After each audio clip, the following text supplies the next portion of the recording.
Caracas, San Cristobal, Venezuela. Reuters, arrests for rebellion and desertion are rising sharply in Venezuela's armed forces, a mainstay of President Nicolas Maduro's socialist government, amid discontent within the ranks at food shortages and dwindling salaries, according to documents and interviews with army personnel. Internal military documents reviewed by Reuters showed that the number of soldiers detained for treason, rebellion and desertion rose to 172 in the first 4 months of the year, up 3.5 times on the same period of 2017. Former military officials said the figures reflected a dramatic increase in the level of dissent within Venezuela's once proud armed forces.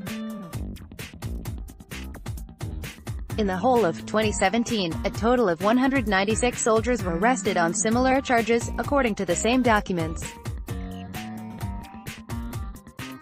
As Venezuela prepares to vote on Sunday in presidential elections, which the opposition says have been rigged to consolidate Maduro's grip on power, the role of the security forces will be under scrutiny. More than 300,000 soldiers and police will stand watch at polling stations. But behind what will likely be impassive faces, some soldiers are planning how to flee the country or fretting about how to feed their families on a minimum salary of just $2 a day, according to interviews with serving and former soldiers.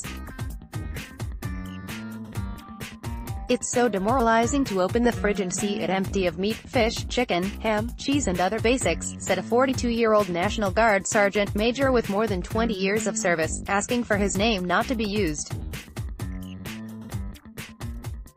"When I joined, I used to buy furniture for the house and clothes for the family with my Christmas bonus. Now it gets me 3 cartons of eggs and 2 kilos of sugar," he said in the border city of San Cristobal. The Defense Ministry and government did not respond to a request for comment. They say military dissent is isolated among a few individuals rather than being a systemic problem.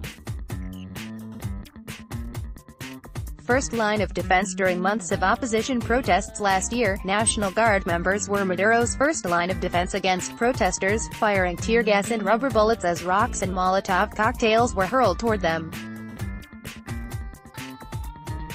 At least 125 people, including some soldiers and police, were killed. But privately, some acknowledged even then being exhausted, impoverished, hungry and even sympathetic towards demonstrators. As Venezuela's economic crisis has dramatically worsened, with annual inflation hitting nearly 14,000% according to the opposition-controlled National Assembly, soldiers and police have joined the hundreds of thousands of Venezuelans pouring into neighboring South American countries.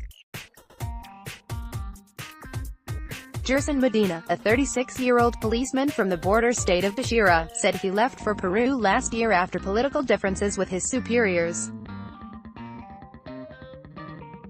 "Sadly, security forces will continue to leave for Latin America and Europe because these elections are trying to demonstrate a false democracy in Venezuela," he said in a phone interview. Maduro's government has said the elections are transparent and has accused the opposition of not participating solely because it knows it will lose. While there is no firm data on departures from Venezuela's 120,000-strong armed forces, interviews with serving and former soldiers, as well as internal military documents indicate hundreds if not more have left in the last year. Since former soldier Hugo Chavez swept to power in an election in 1998 amid popular anger with Venezuela's ruling elite, the military has played a leading role in the 2-decade-old socialist revolution.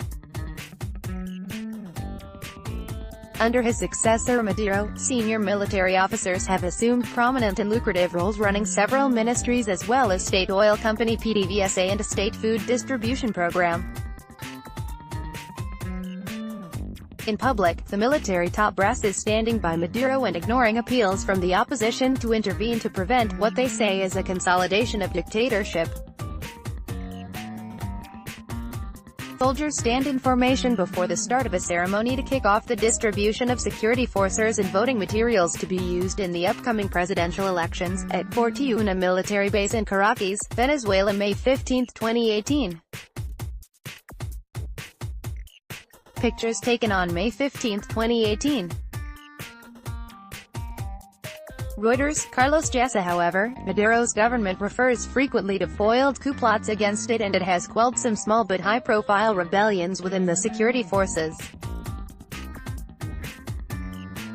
Last year, rogue police officer Oscar Perez hijacked a helicopter and fired at government buildings in what he said was an action against a dictator.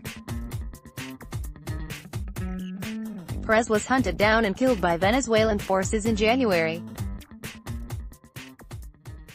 A National Guard captain, Juan Carlos Caguarapano, early last year attacked a military base with a group of current and former military officials.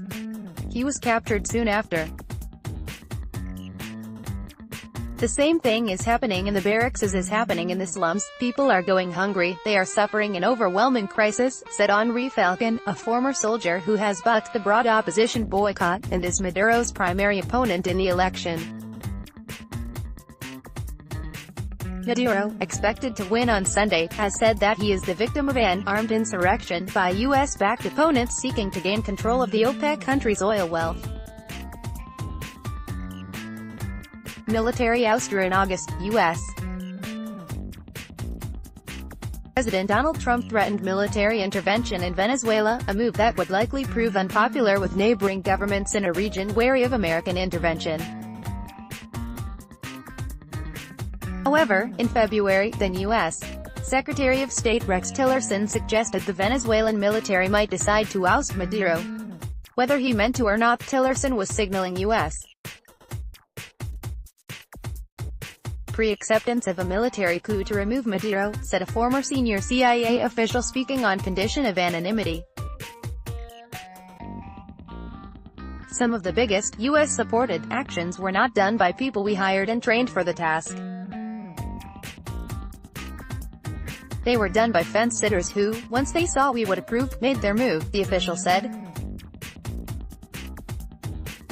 Some investors in recent weeks have even bought Venezuela's defaulted debt on speculation that Maduro's re-election could prompt the military to intervene to prevent economic collapse. Venezuela is no stranger to military coups. Then paratrooper Chavez attempted to seize power militarily in 1992, though failed. It was soon after that attempt that he and Maduro became close. A decade later, as president, Chavez was himself ousted from power for a couple of days by military officers and business leaders. Herbert Garcia, a former senior army general and government minister who split with Maduro and now lives in the United States, said a successful uprising did not look imminent. In order for a military coup to succeed, political coordination with a strong, credible and united opposition must exist.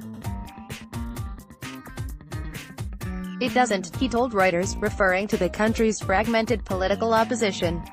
Meanwhile, some soldiers in Venezuela admit their unhappiness but want to stick around in the military. Slideshow. 5 images. We cannot be happy with this situation. I love my country and I'm not leaving, said one National Guard soldier, with more than a decade of service, standing at a command post in Táchira. I'll be here to turn off the light when everyone has gone. See graphics on upcoming elections in Latin America here and in Venezuela here. Additional reporting by Vivian Secura and Leon Wiefeld, writing by Girish Gupta, editing by Andrew Cawthorn, Daniel Flynn and Francis Carrior. Standards. The Thomson Reuters Trust Principles.